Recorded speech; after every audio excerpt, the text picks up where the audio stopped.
We're live watching Mayorkas' impeachment vote. All right, it's going to be coming up here at the Capitol tonight. Alejandro Mayorkas could become the first sitting cabinet member in American history to be impeached. Republicans say that he's mishandled the border.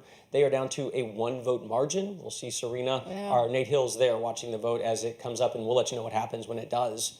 Interrupt with our slacks.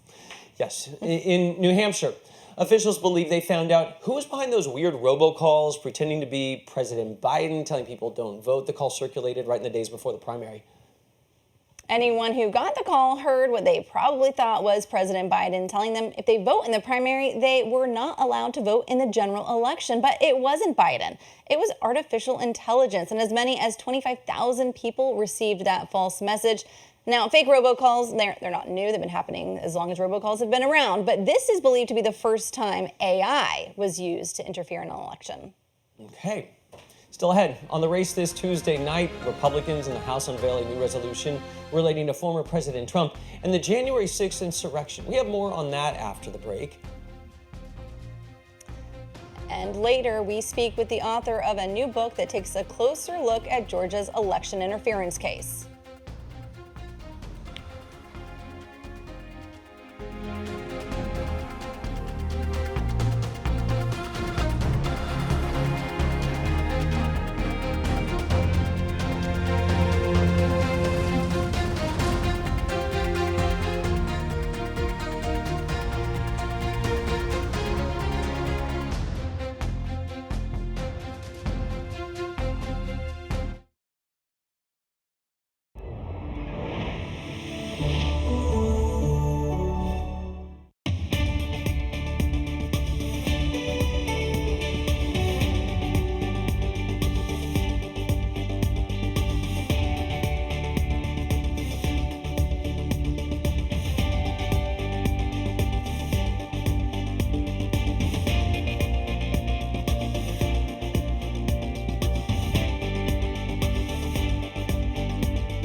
Welcome back to The Race. I'm Chance Seals in Washington. And I'm Serena Marshall. Just over an hour after a D.C. appeals court ruled that former President Trump does not have presidential immunity in his 2020 election subversion case, Republican allies in Congress introduced a resolution absolving him of the crimes he is charged with from January 6th. What does that actually mean? National political correspondent Alex Miller has more on the story. Alex, absolution meaning what? Well, Congressman Matt Gaetz, he was front and center today introducing this one-paragraph resolution absolving the former president of any responsibility on January 6th. It's co-sponsored by 65 Republicans. 25 of them were up on that podium today, including GOP conference chairwoman Elise Stefanik. In this very, very short resolution, it says that the former president did not engage in an insurrection or a rebellion of the United States. Now, they very clearly quoted the 14th Amendment there because that is what we are seeing as states using as they try to kick the former president off the ballots in their states. Listen to what Gaetz had to say. Authoritatively express that President Trump did not commit an insurrection, and we believe Congress has a unique role in making that declaration. It's not the job of the states, and especially not the job of some bureaucrats in Colorado, to make this assessment and interfere with the rights of voters to cast their vote for the candidate of their choice. Of course, it's worth mentioning that some of these co-sponsors, including Elise Stefanik, were some of the people that criticized the attack on the Capitol on January 6th. But Ohio Senator J.D. Vance, he is co-sponsoring the Senate version of this, regardless of if this passes or not. Of course, it doesn't have any teeth. It is the Supreme Court, guys, that is going to decide whether or not the former president gets to stay on the ballot. National political correspondent Alex Miller, thank you. Now, moving to a separate legal case involving the former president, the judge in Mr. Trump's civil fraud suit is in New York and demanding more information on a potential plea deal between Weisselberger, Allen, the former CFO of the Trump Organization, and Manhattan prosecutors. Here's how it would work. Weisselberg would have to admit to two things, according to the New York Times. One, he lied on the witness stand during Mr. Trump's civil fraud trial. And two, he lied during an interview with the New York Attorney General's office. The judge in the civil fraud trial suggested he may even disregard Weisselberg's testimony if he admits to perjury. The potential agreement is unlikely to have any immediate effect on former President Trump, but it could give prosecutors more insight into the Trump Organization before his separate Manhattan criminal trial involving hush money payments to porn star Stormy Daniels. Our next guests have made a name by going deep on politics and law for decades. They excavate the all-too-human characters behind the stories. Glad to have you with us tonight. Michale Isikoff, Daniel Kleidman, authors of the new book, Find Me the Votes, a hard-charging Georgia prosecutor, a rogue president, and the plot to steal an American election. It's an inside look at Fulton County's 2020 election interference case. Gentlemen, welcome to the race. Michale, let me start with you. This is a deep, deep dive into the Fulton County case and of Fani Willis herself. You really take us behind the curtain. You get details that I haven't seen anywhere else. Have you heard talk when you were reporting the book about the DA and Nathan Wade, her alleged lover, who she said she did have a personal relationship with, and she hired to prosecute Trump? We were certainly aware of Nathan Wade. We talked to him. He was not terribly interested in cooperating in our book. But the short answer to your question is no.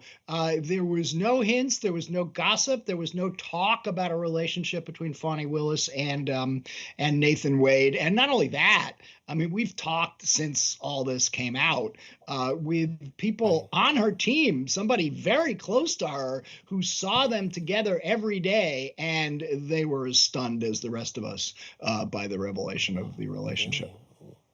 Wow, okay, they were going on trips, they were spending time together, and yet people didn't know. Okay. Well, Daniel, for the first time. Yeah, go ahead. Go ahead. No, I'm just saying they were professionals who were private about their private lives. I'm not quite sure that's as surprising as some might think. All right. For the first time, you revealed, Daniel, the backstory of the Find Me the Votes call that we have all heard again and again between Trump, Secretary of State Brad Raffensperger. It turns out Raffensperger did not know he was being recorded either. Who did this? He did not. And, you know, the larger point here, which is important, is that there's just a lot of unsung heroes in this effort to stand up to Donald Trump to prevent him and his cohorts from overturning the election. And one of the most interesting ones is a woman named Jordan Fuchs, who was a chief of staff to Raffensperger in the Georgia election office. She was 30 years old. She's had been a political consultant. No one really knew much about her except for those who worked with her. She certainly didn't have a national name. And she made this extraordinary decision to tape the January 2nd call from Trump to Raffensperger. It was a sort of a spur of the moment decision. I think her motivation was that she wanted to protect the boss. She understood that in all likelihood, really near certainty, that Donald Trump, after the call, would come out and distort it, would describe it in ways that would benefit his political needs. But he couldn't do that if the call was taped and was out there.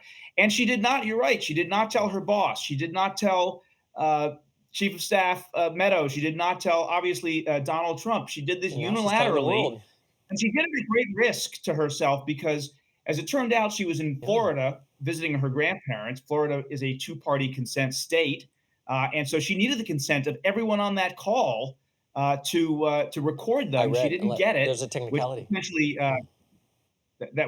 potentially expose her to some legal jeopardy. I think in the end, she will be fine for a number of reasons. But we call it in the book the gutsiest, most consequential act of the whole post-election battle. Yeah. It's really something. So, Michael, the public-private dichotomy strikes me in your book of what you see in public is not always what you get in private. Lindsey Graham, Trump ally, he fought the subpoena, did not want to testify, and then he got done testifying and hugged Fonnie Willis? Exactly. I mean, look, he made a big public deal about fighting the subpoena from the Fulton County grand jury and said he was going to take it all the way through the court system, fight it every step of the way. He lost. He got rejected. His immunity claims got rejected, and he was forced to testify. When he did, here's this public ally of Donald Trump. And according to our sources, he threw Trump under the bus. He said, among other things, that if Martians told Donald Trump that the election was stolen, he'd probably believe them. He also, perhaps more amusingly, even suggested under oath that Donald Trump cheated at golf. What's actually our favorite part of this story is after his grand jury testimony, he emerges from the grand jury room and sees Fonnie Willis, who goes over to thank him for testifying. And Graham says, "I want to thank you for that. It was so cathartic." And then he hugs the district attorney who is pursuing Donald Trump. That's why people read just your a small guys' books, code because you always get the details. Yeah, just one small coda to that, which is also quite amusing, was Fonnie Willis's reaction, according to a source of ours who witnessed this strange encounter. She said, "Whatever, dude." I missed that. Okay, well, I should say, fascinating book. Fonnie Willis, fascinating character. Speaks to her dad 10 times a day. He has his own interesting life, a big, influence on her. I hope people read it. It's called Find Me the Votes. Michale Isikoff, Daniel Kleidman. I have to say, Uncovering Clinton, Michael, great political book. I still enjoy that one. Thank you so much, guys. Congrats. Thank you. We'll be right back. Okay. Take care.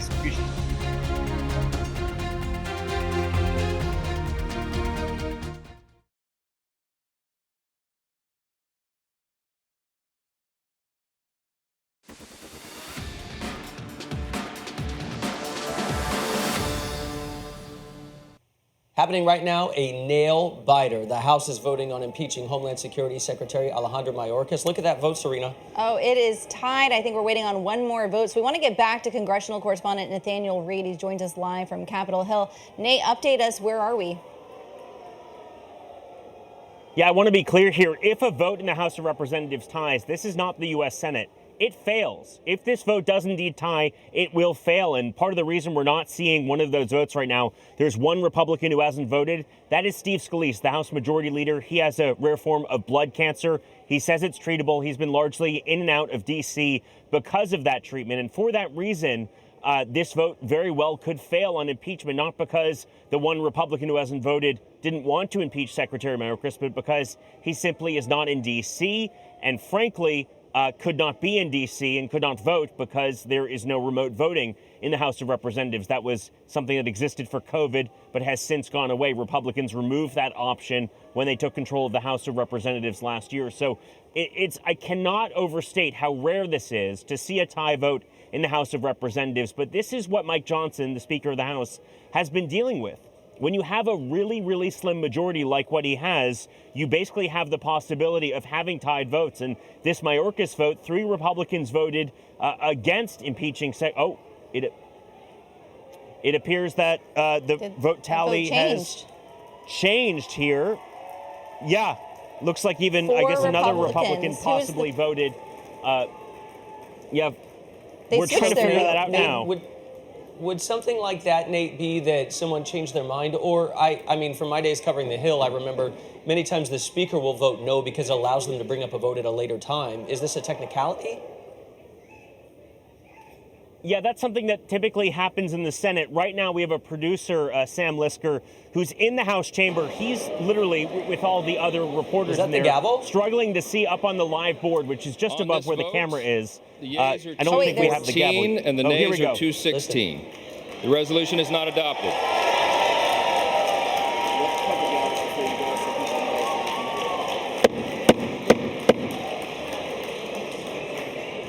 For what purpose does the gentleman from Utah seek recognition?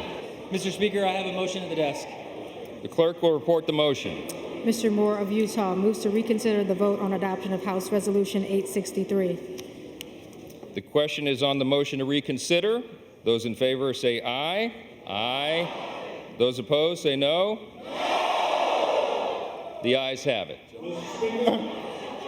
Mr. Speaker. The gentleman from Utah.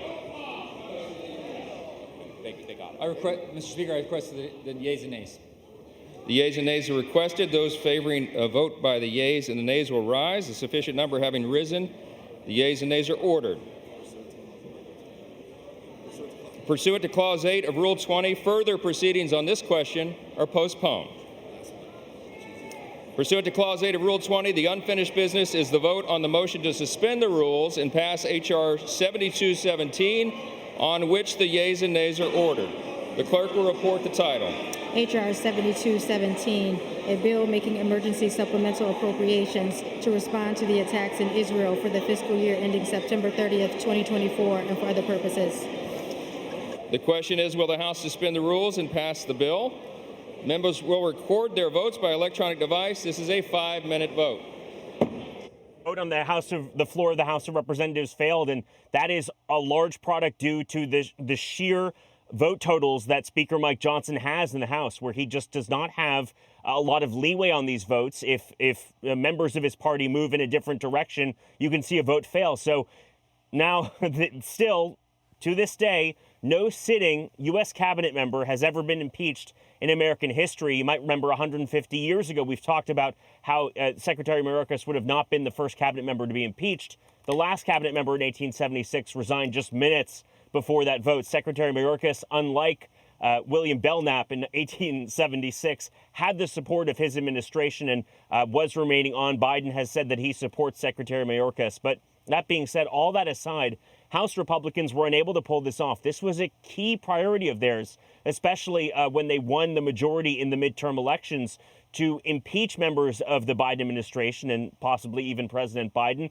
The fact that they were unable to do that, the fact they were unable to impeach Secretary Mayorkas, a massive loss for Speaker Mike Johnson and House Republican leadership and House Republicans as a whole. I can now report which the Republicans were who voted against this motion. We know that it was Representative Gallagher of Wisconsin, Representative Ken Buck of Colorado, Representative, I'm checking my notes here, Representative Tom McClintock, the Republican of California, and I believe the final representative that we were just waiting to see is Representative Blake Moore of Utah, flipped his vote to no as well. So this was a stunning loss for Speaker Mike Johnson. And again, something you could only see in a House of Representatives where the majority is this tight, guys. My goodness. Do we have Andrew Rafferty with us right now to join us? Andrew Rafferty, political director, you're with us now in the mix. What do you take away from this? They have been agitating for this for so long. They get a vote finally, and it goes down.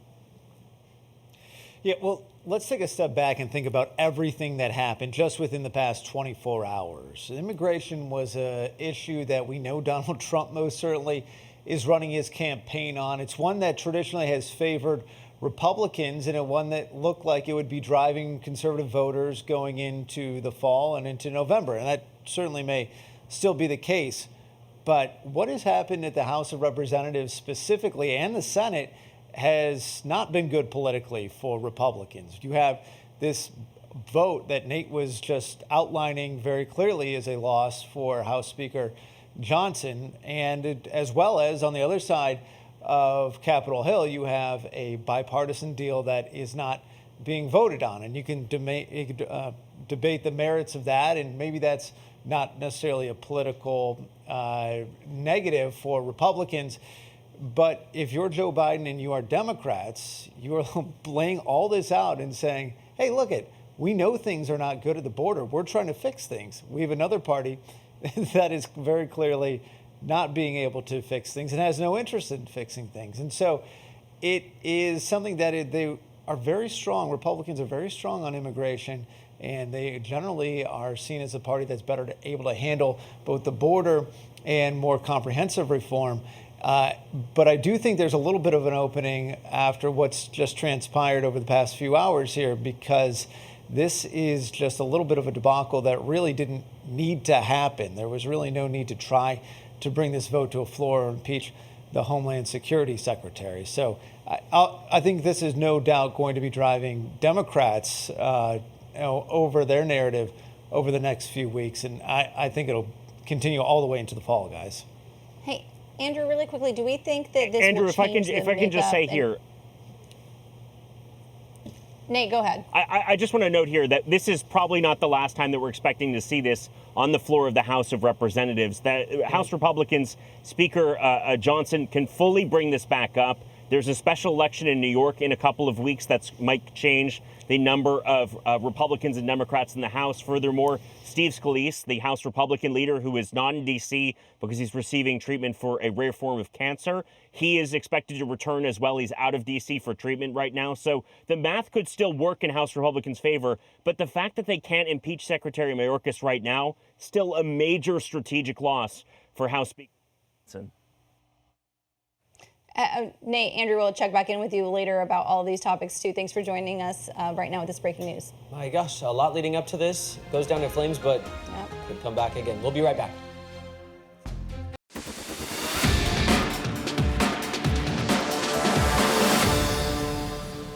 Before we close up this hour, a look at some of the stories we'll be following tomorrow. The Florida Supreme Court will hear arguments on whether a proposed abortion initiative should appear on the state's ballot in November. The state's highest court will hear arguments about whether the measure's language meets state rules. The measure would undo the Sunshine State's 15-week abortion ban and would deal a huge blow to its Republican-controlled government. Florida is one of a handful of red and purple states pushing pro-abortion right initiatives on the ballot, following a winning streak in states like Kansas and Ohio. In Ohio, a committee in the state House of Representatives is expected to vote on a bill that would ban transgender children and adults from using a bathroom that does not align with their biological sex at birth. Whatever's listed on the birth certificate, the law would say that's what they have to use. It's another bathroom bill. That House committee is expected to clear the bill to the floor where it could be voted on and then pass on to the Senate. I'm Chan Seals in Washington. And I'm Serena Marshall. The Debrief is coming up after this short break. But for the audience leaving us right now, your local programming is next. You can keep watching if you go to scripsnews.com/TV. There is a terrible amount of happening right now in Washington and around the world. And on the House floor is the center of the action recently. But we're covering everything from around the world. On the House floor, the vote went down to what, 214, 216 on the Mayorkas vote? One off, yeah. They switched the vote from Blakemore. Also in Washington, we have President Biden addressing the nation today. Ah, here it is. And they are now moving on from this to the Israel funding. That's the standalone Israeli funding. Right. So the speaker kind of doing an end run, saying we're going to go directly to a standalone bill for Israel, $17 billion, rather than doing this massive bill that National includes Security the border. Supplemental, that's right, the one the president's been pushing. Right now, we do not know how it's going to pass. I think they're doing something where they need a vast majority of everyone. It's not going to be a simple majority. And always important to point out, even if it passes, the president, and it has to pass the House, which is unlikely, and the president has said he would veto it. All right, we got our eyes and ears there. Stay with us here on Scripps News Live. We are going to be back with more of the debrief in a moment.